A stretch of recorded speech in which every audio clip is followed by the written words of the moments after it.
Queridos hermanos y hermanas, quisiera que en este mes oremos por los que huyen de su país.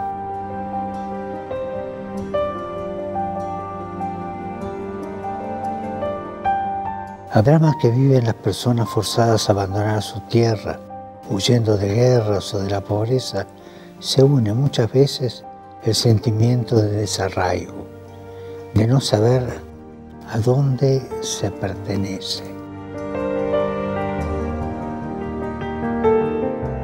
Además, en algunos países de llegada, los migrantes son vistos con alarma, con miedo. Aparece entonces el fantasma de los muros, muros en la tierra que separan a las familias y muros en el corazón. Los cristianos no podemos compartir esta mentalidad. El que acoge a un migrante acoge a Cristo.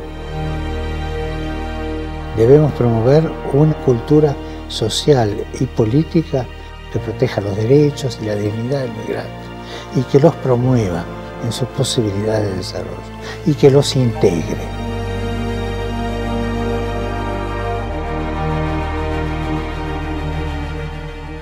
A un migrante hay que acompañarlo, promoverlo e integrarlo.